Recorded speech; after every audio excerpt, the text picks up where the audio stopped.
Capítulo 27. Anne, é claro que você tem de ser a Elaine, Diana falou. Eu nunca teria coragem de flutuar lá embaixo, acrescentou. Nem eu, disse Ruby Gillis, com um arrepio. Até não me importaria de flutuar lá, se fosse com mais 2 ou 3 de vocês e, mesmo assim, todas sentadas dentro do barco. Aí, seria divertido. Mas deitada e fingindo que está morta? Não, eu não conseguiria. Eu morreria de verdade, morreria de medo. É claro que seria romântico, Jane Andrews reconheceu, mas eu não conseguiria ficar imóvel. Iria me levantar a cada minuto, ou coisa parecida, para ver onde eu estava e se eu não estava me afastando muito da margem. E você sabe, Anne, isso estragaria o efeito da cena. Mas é tão ridículo ter uma Elaine ruiva, Anne lamentou. Não tenho medo de flutuar sozinha no barco e adoraria ser Elaine.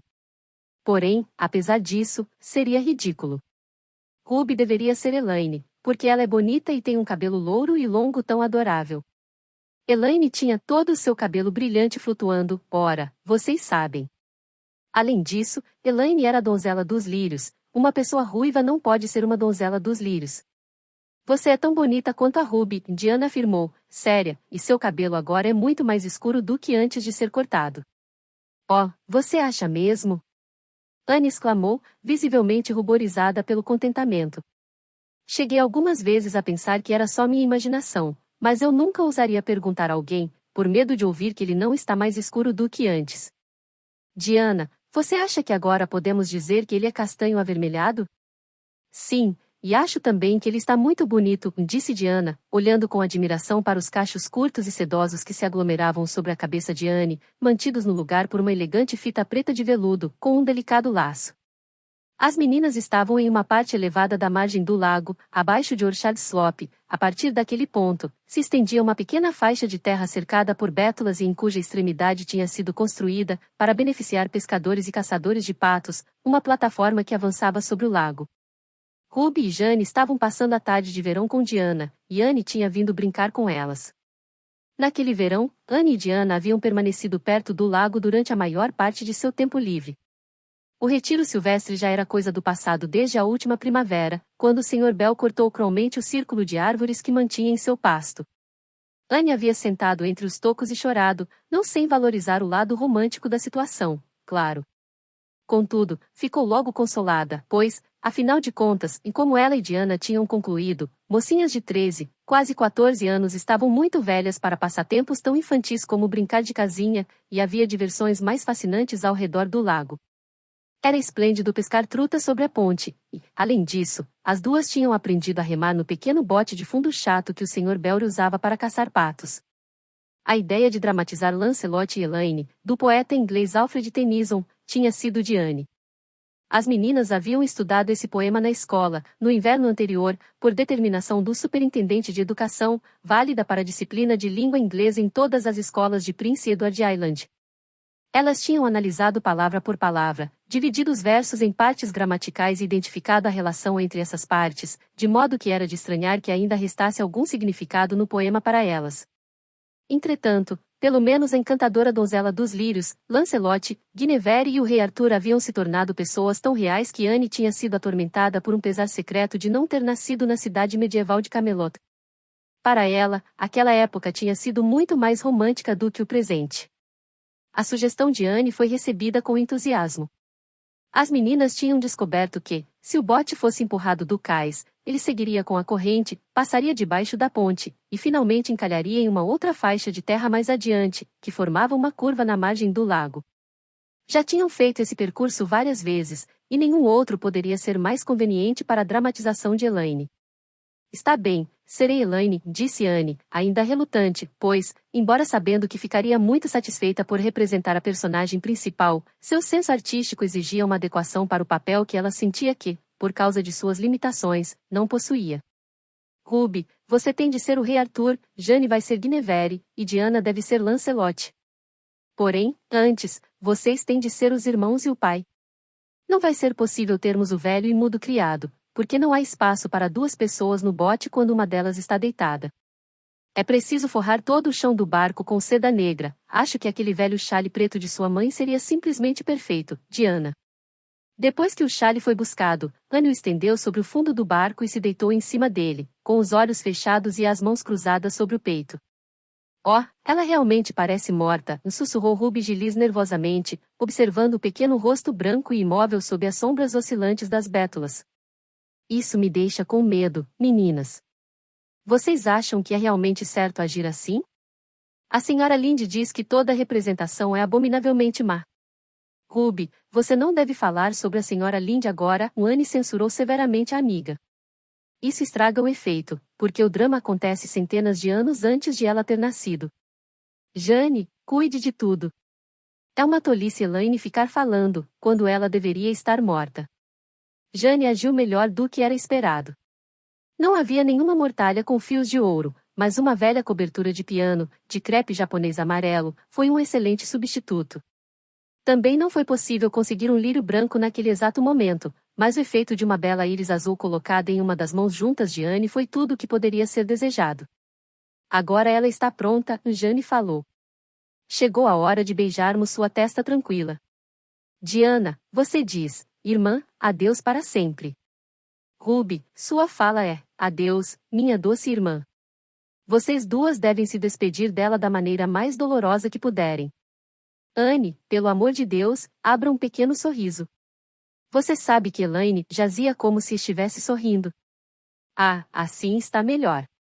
Agora, empurrem o bote. O barco foi devidamente empurrado e, logo depois, raspou em uma estaca velha de amarrar barcos, que estava submersa. Diana, Jane e Ruby esperaram apenas o tempo suficiente para ele entrar na correnteza e se dirigiram para a ponte, antes de correrem pelo bosque, atravessarem a estrada e descerem até o local onde, tal como Lancelot, Guinevere e o rei, deveriam estar prontas para receber a donzela dos lírios. Por alguns minutos, Anne deslizou lentamente pela água, aproveitando ao máximo o romantismo da situação. Em seguida, aconteceu algo que não teve absolutamente nada de romântico. O bote começou a se encher de água e, em seguida, Elaine teve de ficar de pé, pegar sua mortalha com fios de ouro, levantar o forro de seda negra e ver, perplexa, um rombo no fundo do barco, por onde a água entrava em grande quantidade. Aquela estaca pontiaguda perto da margem tinha feito buraco, e Anne não demorou a perceber que estava correndo perigo. Com a quantidade de água que entrava rapidamente no barco, ele se encheria e afundaria muito antes que pudesse chegar a seu destino. Onde estavam os remos? Oh, foram deixados para trás, na beira do lago. Anne deu um pequeno grito abafado que ninguém nunca ouviu, estava pálida de medo, mas não perdeu seu autocontrole. Havia uma chance, apenas uma. Eu estava terrivelmente assustada, ela contou à senhora Alan no dia seguinte. Pareceu que se passaram anos enquanto eu ia descendo rumo à ponte, e o nível da água dentro do barco subia a cada momento. Eu orei, senhora Alan, da maneira mais intensa e sincera, mas não fechei os olhos enquanto fazia isso, porque sabia que o único jeito de Deus me salvar era deixando o bote passar bem perto de um dos pilares da ponte, para eu poder me agarrar a ele. Como a senhora sabe, aqueles pilares são antigos troncos de árvores, cheios de nós e tocos de galhos arrancados. Era apropriado orar naquela circunstância, mas eu tinha de fazer a minha parte, que era observar atentamente, e eu sabia disso. Eu disse apenas, querido Deus, por favor, leve o barco para perto de um pilar e eu farei o resto. Repeti isso várias vezes. Afinal, numa situação como aquela, a gente não pensa muito em fazer uma prece floreada. Mas a minha foi atendida, pois, no minuto seguinte, o barco bateu exatamente num dos pilares. Então, pus o chale e o crepe japonês sobre os ombros e me agarrei imediatamente a um grande e providencial toco de galho. E lá fiquei, senhora Alan, me segurando naquele tronco velho e escorregadio, sem poder subir nem descer. Era uma situação nada romântica, mas, na hora, não pensei nisso. A gente não pensa muito em romantismo, quando acaba de escapar de um túmulo aquático. Fiz uma oração de agradecimento e concentrei toda a minha atenção em me segurar firmemente ali, porque sabia que provavelmente ia ter de depender de ajuda humana para voltar para a margem do lago. O bote passou debaixo da ponte, segundos depois, afundou. Ruby, Jane e Diana, que já estavam esperando na margem mais abaixo, viram o barco desaparecer diante delas e não tiveram a menor dúvida de que Anne tinha afundado junto com ele. Por um momento, as meninas ficaram imóveis, pálidas e congeladas pelo horror perante a tragédia. Em seguida, gritando com todas as suas forças, atravessaram o bosque correndo freneticamente, e cruzaram a estrada principal sem sequer olhar na direção da ponte. Anne, desesperada e precariamente agarrada ao tronco, viu os vultos das amigas passarem velozmente e ouviu seus gritos aterrorizados. O socorro chegaria logo, mas, enquanto isso, sua posição era extremamente desconfortável. Os minutos se passaram, e cada um parecia uma hora para uma infeliz donzela dos lírios. Por que ninguém aparecia? Onde as meninas tinham ido? E se elas tivessem desmaiado, uma por uma? E se ninguém nunca mais aparecesse ali? E se ela ficasse tão cansada e com tantas cãibras que não conseguisse mais se segurar naquele tronco? Anne olhou para as profundezas verdes e perversas debaixo dela, cheias de sombras compridas, oleosas e oscilantes, e sentiu um arrepio. Sua imaginação começou a lhe sugerir todos os tipos de possibilidades macabras. Então, exatamente quando ela achou que realmente não suportaria a dor nos braços e pulsos, Gilbert Blythe veio remando sob a ponte, no barco de Armand Andrews. Gilbert olhou para cima e, para seu completo espanto, viu um rosto pequeno, pálido e desdenhoso olhando para baixo, em sua direção, com grandes olhos cinzentos, cheios de desespero, mas também de desprezo. Anne Shirley? Como você foi parar aí? Ele exclamou. Sem esperar por uma resposta, aproximou-se da pilastra e estendeu a mão. Anne não tinha outra alternativa, segurou a mão de Gilbert Blythe, saltou com dificuldade para dentro do bote e sentou, ensopada e furiosa, na popa, com os braços cobertos pelo chale pingando água e o crepe japonês encharcado.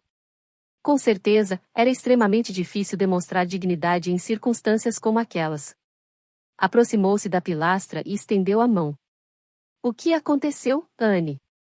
Gilbert perguntou, enquanto pegava os remos. Estávamos dramatizando Elaine, ela explicou friamente, sem sequer olhar para seu salvador, e eu tinha de flutuar na barcaça, quer dizer, no bote, até Camelot. De repente, o bote começou a se encher de água, e eu me agarrei no pilar. As meninas foram buscar ajuda. Você vai ser amável o suficiente para me levar até a margem? Gilbert remou gentilmente até a margem, e Anne, desprezando sua ajuda, saltou agilmente para fora do bote.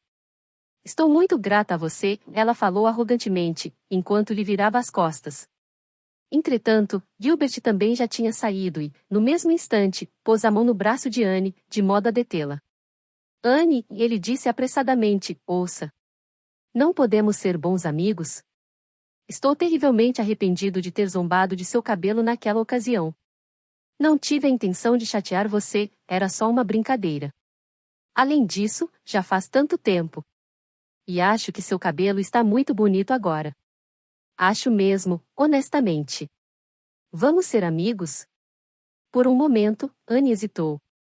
Por trás de sua dignidade ultrajada, havia uma estranha e recém-descoberta consciência de que aquela expressão, parcialmente tímida e parcialmente ansiosa, nos olhos castanhos de Gilbert era algo muito agradável de se ver. Ela sentiu o coração bater de forma rápida e esquisita. Entretanto, a amargura de sua antiga mágoa fortaleceu prontamente sua determinação. Aquela cena de 2 anos antes ressurgiu na memória de Anne tão vividamente quanto se tivesse acontecido no dia anterior. Ele me chamou de cenoura, ela pensou, e me humilhou diante de toda a escola. Evidentemente, aquele ressentimento, que, para outras pessoas mais velhas, poderia parecer tão ridículo quanto sua causa, não tinha sido, de modo algum, apaziguado ou atenuado pelo tempo. Ela odiava Gilbert Blythe. E nunca o perdoaria. Não, Anne respondeu secamente. Jamais vou ser sua amiga, Gilbert Blythe. Não quero ser. Está bem. Gilbert voltou para dentro do bote, com as bochechas vermelhas de raiva. Nunca mais vou te pedir para ser minha amiga, Anne Shirley. E também não me importo mais com você.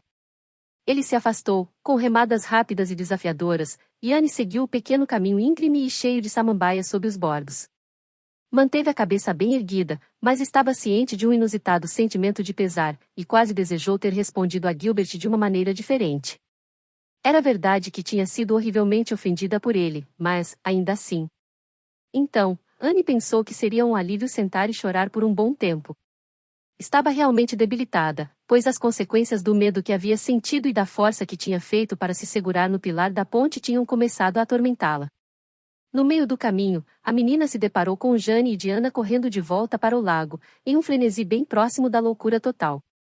Não tinham encontrado ninguém em Orchard Slope, tanto o pai quanto a mãe de Diana estavam fora de casa. Ruby Gillis havia sido dominada pela histeria e deixada para trás, para se recuperar da melhor maneira que pudesse, enquanto Jane e Diana atravessaram rapidamente o bosque assombrado e a ponte de troncos para chegar a Green Gables. Contudo, lá também não encontraram ninguém, porque Marilla tinha ido a Carmody, e Matthew estava no campo, cuidando do feno. Oh, Anne! Diana exclamou, ofegante, praticamente caindo sobre o pescoço da amiga e chorando de alívio e alegria. Oh, Anne, nós pensamos que você tinha se afogado, e nos sentimos como assassinas, porque tínhamos feito você ser. Elaine. Ruby está histérica. Oh, Anne, como você escapou? Eu me agarrei num dos pilares da ponte, Anne explicou, exausta. Aí, Gilbert Blythe apareceu, no barco do Sr. Andrews, e me trouxe para a margem. Oh, Anne, que ato esplêndido da parte dele. Ora, isso é tão romântico. Falou Jane, finalmente encontrando fôlego para dizer alguma coisa. Depois disso, é claro que você vai fazer as pazes com Gilbert. É claro que não vou, Anne respondeu bruscamente, reassumindo sua determinação. E nunca mais quero ouvir a palavra romântico outra vez, Jane Andrews. Sinto muito por terem ficado tão amedrontadas, meninas. Foi tudo culpa minha. Tenho certeza de que nasci sob a influência de uma estrela marcada pelo azar. Tudo o que faço traz problemas para mim ou para quem eu amo. Perdemos o bote de seu pai, Diana, e tenho um pressentimento de que não vamos mais poder remar no lago. O pressentimento de Anne se revelou muito mais confiável do que as intuições geralmente são. Quando as famílias Belry e Cuthert ficaram sabendo dos acontecimentos daquela tarde, a consternação em suas casas foi muito grande. Será que algum dia você vai criar juízo, Anne Shirley? Marilla se queixou. Oh, sim, acho que vou, Marilla, Anne afirmou, otimista, pois ter passado um bom tempo chorando na conveniente solidão do quarto do sótão do leste havia acalmado seus nervos e restaurado sua alegria habitual. Acredito que a possibilidade de um dia eu me tornar uma pessoa sensata está agora maior do que nunca. Não vejo por que isso, disse Marilla. Bem, Anne explicou, hoje aprendi uma nova e valiosa lição. Desde que vim para Green Gables, cometi vários erros, e cada um deles me ajudou a consertar um grande defeito meu. O caso do broche de ametista me ensinou a não mexer naquilo que não me pertence. Meu erro com relação ao bosque assombrado me mostrou que não posso deixar minha imaginação me dominar. Já a história do bolo com óleo de rícino me fez ficar mais atenta quando estou cozinhando. Da mesma forma, me curei de minha vaidade depois que estraguei meu cabelo com aquela tinta. Agora, não penso mais no meu cabelo, nem no nariz, pelo menos, não com tanta frequência. E o erro de hoje vai me ajudar a não ser demasiadamente romântica. Concluí que é inútil tentar ser romântica em Avonlea. É provável que isso fosse fácil em meio às torres de Camelot, centenas de anos atrás, mas atualmente o romantismo não é mais valorizado. Sinto que em breve a senhora vai ver um grande progresso em mim nesse sentido, Marilla. Sinceramente, espero que sim, e Marilla falou, sem muita convicção. No entanto, Matthew, que tinha permanecido o tempo todo calado, sentado em seu canto, pôs a mão sobre o ombro de Anne, depois que Marilla tinha saído de perto, e sussurrou timidamente. Não desista de todo o seu romantismo, Anne, um pouco de romantismo é bom, sem exagero, claro. Mas fique com um pouco dele, Anne, fique com um pouco.